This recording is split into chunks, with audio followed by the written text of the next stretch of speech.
This is a true Christmas newsletter that my husband received back in 1980. And he lived in a duplex before we were married, and this was an elderly couple that lived next door. My husband would place his hand on a Bible to tell you that this is a true Christmas newsletter. So I will read it now to you.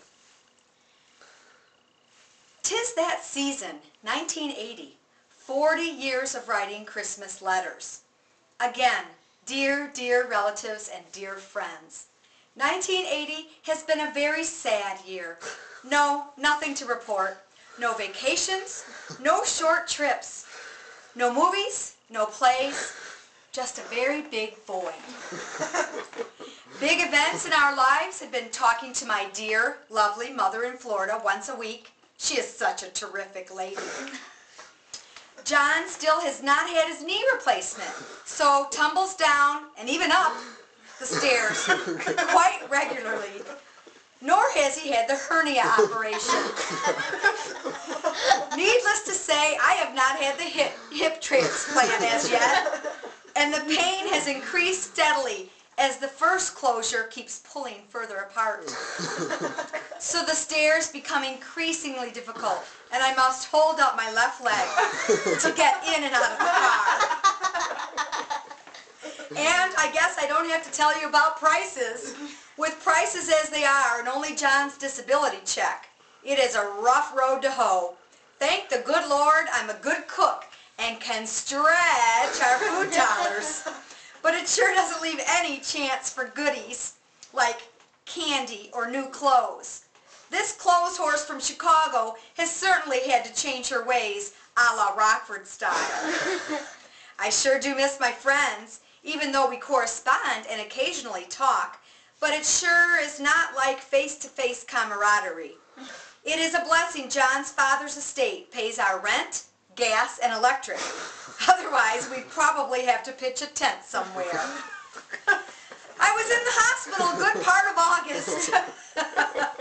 John used his time running up a $211.84 telephone bill. He destroyed the first one, and the telephone company only sent me pages 2 and 8 of the long-distance phone bills. So I do not know what is on pages 3, 4, 5, 6, and 7. But on page 2, John called my mother 7 times in one day. That's really something, especially on prime time. So at the moment, we do not have a phone. I haven't been able to get to the phone company for 1 whole week because John's car hasn't been running. It has been in and out of the garage all week. This is Friday, the 12th, and they towed it away again this afternoon. So, no car for the weekend, no church, no shopping for my candy canes for the tree, which is still called the Mouse House in Candy Cane Lane. I guess you just can't win for losing. I'm sure you'll all be interested to know that while I was in the hospital, Bill, I better change the name, Bill so-and-so, was in the room next to mine. Both of us in intensive care. I was in a coma for 4 days. But anyway, Bill didn't make it. He passed away.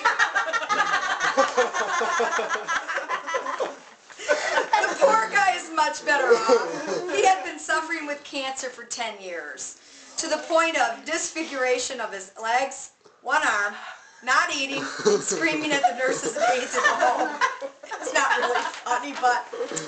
So here's hope in 81. Starting a new decade will be a little kinder. So until I hear from you or see you, our fondest hopes that your holiday season is filled with joy and happiness, and the new year is healthy and prosperous. If your letters are a little bit late, forgive. I must ration the buying of my stamps. With much caring. So-and-so and so-and-so and so-and-so. God bless you. From 1980. Merry Christmas.